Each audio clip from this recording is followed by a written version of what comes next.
वो शुरुआत से इस पूरे प्रोटेस्ट से, इस पूरे प्रदर्शन से बहुत घबराए हुए थे। इसीलिए बिल्कुल शुरुआत से ही तरह तरह की बातचीत इस प्रोटेस्ट के बारे में, बहुत उल जुलूल बयानात हमारे शिक्षा मंत्री ने और अलग अलग जो हमारे सरकार से जुड़े हुए लोग हैं उन्होंने देना शुरू किए। और इस सब पे कितना वो इससे डरे हुए थे और कितना आतुर थे इसको दबाने के लिए, ये 20 तारीख को भी क्लियर हुआ, जिस दिन यहाँ पर यहीं पास ही में जंतर मंतर पे और जंतर मंतर से लेकर जनपद, सीपी, इन सारी जगहों पर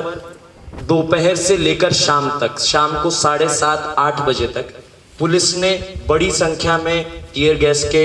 जो गोले थे वो छोड़े, लाठी चार्ज किया, चुन चुन कर स्टूडेंट्स को मारा, पीटा, भगाया, बड़ी संख्या में स्टूडेंट्स को डिटेन किया और रात को 10:30 बजे तक वो ये प्रक्रिया जारी रखते रहे। और उसके बाद भी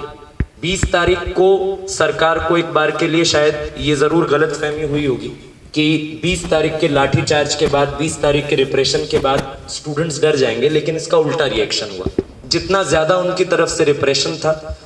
जवाब में स्टूडेंट्स, यूथ और हमारे देश के जो आम आवाम है, सिटीजन्स हैं, वो 20 तारीख और उससे पहले के प्रोटेस्ट के समर्थन में आकर खड़े हुए। और 20 तारीख वो टर्निंग पॉइंट था जिसके बाद पहले जितनी संख्या में जंतर मंतर के आसपास लोग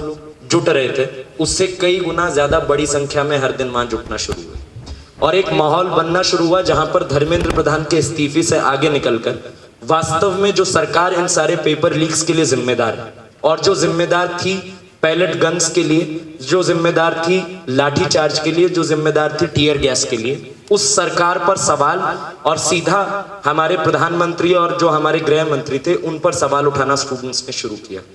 लेकिन इस मूवमेंट को 25 तारीख को सीजेपी, जिसकी कॉल पर यह मूवमेंट शुरू हुआ था, सीजेपी ने बिना स्टूडेंट से कंसल्ट किए 25 तारीख को यह मूवमेंट सरकार की वर्बल अश्योरेंस पे वापस ले लिया। इस वर्बल अश्योरेंस पे कि सरकार इस मूवमेंट के खत्म होने के बाद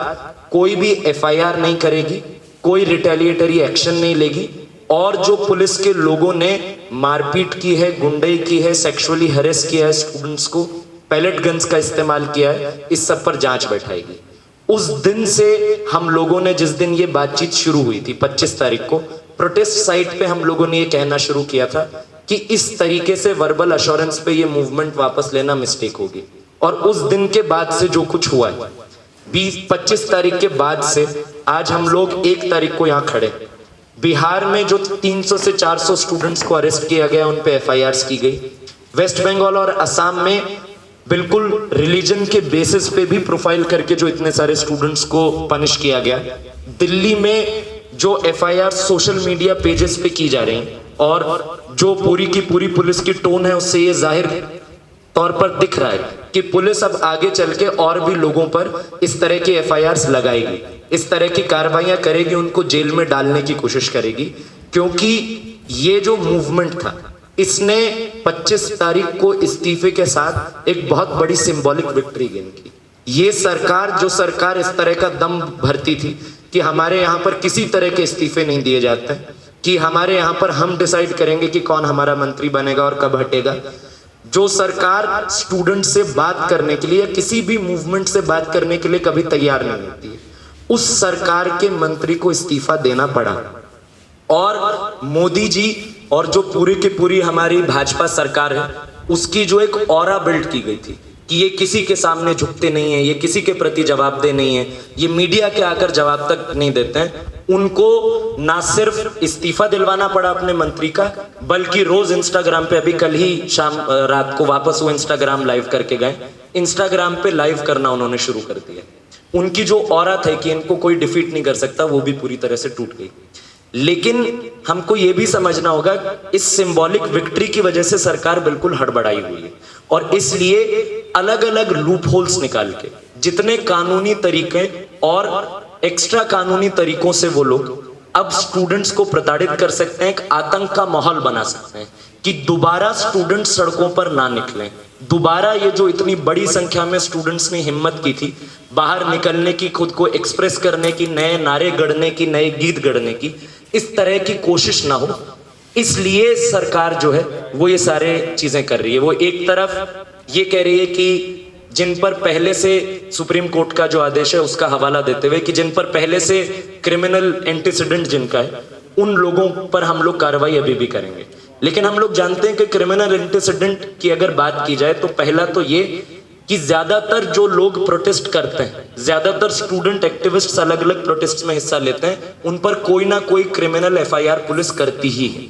यानी ऐसे तमाम लोग जो इससे पहले अलग अलग प्रोटेस्ट में गए थे उन पर सिर्फ इसलिए इस बार भी कार्रवाई होगी क्योंकि उन्होंने पास्ट में कभी किसी प्रोटेस्ट में पार्टिसिपेट किया था। लेकिन दूसरी एक और बात हमको पूछनी चाहिए और वो ये कि अगर क्रिमिनल एंटीसीडेंट के बेसिस पे लोगों को पनिश किया जाना है तो फिर हमारे सांसद में जो इतनी बड़ी संख्या में 70-80% जो पार्लियामेंटेरियन जिन पे केसेस लगे हुए हैं उनको क्यों नहीं पनिश किया जाता है? सारा का सारा क्रिमिनल एंटीसीडेंट की बात स्टूडेंट से क्यों की जाती है? तो एक वो इस तरह के लूप होल्स का इस्तेमाल कर रहे हैं, या जो बिहार गवर्नमेंट का नोटिस था जो कहता है कि 26 तारीख से पहले की एफआईआर हम लोग रिवोक करेंगे, या जो पैलेट गन के इस्तेमाल को लेकर अभी सुप्रीम कोर्ट का जो हस्तक्षेप आया, एक तरफ वो लीगल लूप होल्स का इस्तेमाल कर रहे हैं, दूसरी तरफ स्टूडेंट्स को पनिश करने के लिए वो अपनी जो पूरी की पूरी ट्रोल्स की आर्मी उसको उन्होंने आजाद कर दिया है। और वो एक एक स्टूडेंट को ढूंढ कर ना सिर्फ सोशल मीडिया अकाउंट्स पे कानूनी कार्रवाइयां कर रहे हैं बल्कि एक एक स्टूडेंट पे ढूंढकर उनको रेप थ्रेट्स देना, मर्डर की थ्रेट्स देना, उनका एड्रेस निकलवाना, उनके माँ बाप को धमकियां भेजना, ये सब कर रहे हैं। अभी जो 15 साल की बच्ची थी जिसके ऊपर ये सारा माहौल बनाकर जिससे उन्होंने फाइनली माफी की वीडियो बनवा ली है, उसकी केस तो हम सब लोग जानते हैं। ऐसे काउंटलेस स्टूडेंट्स हैं जिनको सिस्टमैटिकली ये जानकारी प्रोवाइड की जा रही है कि कौन स्टूडेंट्स थे जो सरकार के खिलाफ बोल्डली बातचीत कर रहे थे, कौन स्टूडेंट्स थे जिन्होंने ये सारा काम किया, और नॉन इश्यूज को इशू बनाकर जो असली मुद्दा है उससे ध्यान भटकाया जा रहा है। जैसे गाली गलौज पर कल जो हमारे प्रधानमंत्री जी थे उन्होंने ग्रेशियसली आकर कहा कि मैं माफ करता हूं। एक तरफ वो कह रहे हैं कि मैं माफ करता हूं, दूसरी तरफ उन्हीं की सरकार जो है वो स्टूडेंट्स को प्रोसिक्यूट कर रही है। लेकिन गाली गलौज की ही फिर से बस इस दौरे चरित्र पे हमको बातचीत करते हुए चलनी चाहिए कि गाली गलौज इनके खुद के मंत्री, हमारे प्रधानमंत्री जी खुद जिस तरह के मिसोजिनिस्टिक पितृसत्तात्मक कमेंट्स देते आए, जिस तरह की वो सांप्रदायिक बातें करते आए, जिस तरह का कमेंट अभी आरएसएस के जो आइडियोलॉग थे उन्होंने दिया, उन सब पे कोई कार्रवाई नहीं होगी। और जो स्टूडेंट्स हैं जो जिनके पास वो पॉलिटिकल लेक्सिकॉन मौजूद नहीं है,